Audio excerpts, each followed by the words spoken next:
नमस्कार दोस्तों, कैसे हो? राधे राधे, जय श्री कृष्णा। दोस्तों, इस भाग दौड़ भरी ज़िंदगी में और समय के अभाव के कारण हम हमारे जो घर होता है, जो मकान होता है, वो हम वास्तु अनुसार उसको मेंटेनेंस नहीं कर पाते हैं और इस कारण से हम बहुत ज़्यादा परेशान रहते हैं। दोस्तों, कुछ हम पाश्चात्य सभ्यता अपनाने लग गए, इस कारण हमारे जीवन में बहुत ज़्यादा कष्ट हो रहे हैं और हम वास्तु नियमों को फॉलो नहीं कर रहे हैं, इसीलिए हमें बहुत ज़्यादा दिक्कत हो रही है। दोस्तों, प्राचीन काल में लोग वास्तु का बड़ा ही ध्यान रखते थे। आपको मालूम होना चाहिए कि घर के अंदर लोहे की खूंटियाँ नहीं लगाते थे, लकड़ी की खूंटियाँ लगाते थे वस्त्र आदि टांगने के लिए। आपने कभी ये चीज़ ध्यान में दिया होगा कि कभी भी वो जब भारी सामान रखते थे तो दक्षिण डायरेक्शन में रखते थे, उत्तर पूरब की तरफ कभी नहीं रखते थे। चंपल जूते अपने मुख्य द्वार से बाहर ही उतारते थे। वो लोग बहुत सारे वास्तु नियमों को फॉलो करते थे। दोस्तों, आज हम कुछ वास्तु नियमों को फॉलो नहीं करते हैं, इसलिए हमें बहुत ज़्यादा परेशानियां हो रही है।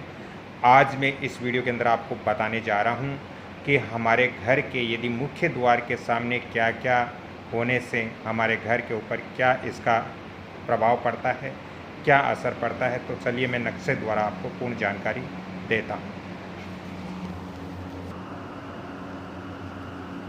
दोस्तों, मान लीजिए हमारे घर के मुख्य द्वार के सामने यदि कोई भी प्रकार की वस्तु है या कोई भी प्रकार का, मान लीजिए हमारा ये घर का मुख्य द्वार है, यहाँ पर मैं आपको समझाने के लिए दे रहा हूँ, ईस्ट और नॉर्थ के डायरेक्शन में हमारे घर का यहाँ पे मान लीजिए मुख्य द्वार है। दोस्तों, मुख्य द्वार के सामने यदि हमारे घर के मुख्य द्वार के सामने बड़ा वृक्ष है, यहाँ पे मान लीजिए आपके घर का मुख्य द्वार है और मुख्य द्वार के सामने यदि किसी भी प्रकार का बड़ा वृक्ष है, बड़ पीपल या किसी भी तरह का बड़ा वृक्ष है, तो दोस्तों इस घर के अंदर जो बच्चे हैं उनके विकास में बाधाएं पहुंचती हैं। इस घर के बच्चे हैं वो अच्छी तरह से विकास नहीं कर पाते यदि इस घर के मुख्य द्वार के सामने बड़ा वृक्ष हो या पेड़ हो। तो घर के मुख्य द्वार के ठीक सामने पेड़ इत्यादि भी वास्तु अनुसार हमें नहीं रखना चाहिए।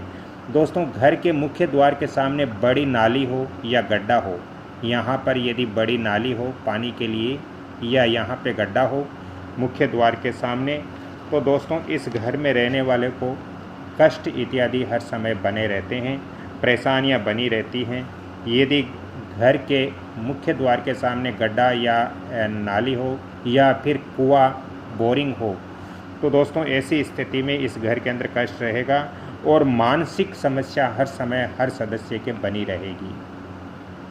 दोस्तों, भवन के यदि आपके मुख्य द्वार के ठीक सामने किसी भी प्रकार का खंडर भवन है या खंडर मकान है, टूटा फूटा मकान है या खंडर भवन है, तो इससे दोस्तों यहाँ पर आपके घर में धन हानि हो सकती है और इस कारण से आपके घर के अंदर आर्थिक समस्याएं हर समय बनी रहेगी।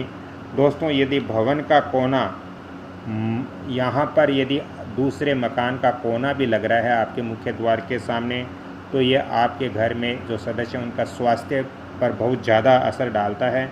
साथ ही दोस्तों, मकान के मुख्य द्वार के सामने नाली हो तो ये धन हानि करती है, मानसिक तनाव देती है। बोरिंग हो तो ये धन हानि करती है, मानसिक तनाव देती हैं और गड्ढा इत्यादि हो तो ये भी कष्टकारक होता है।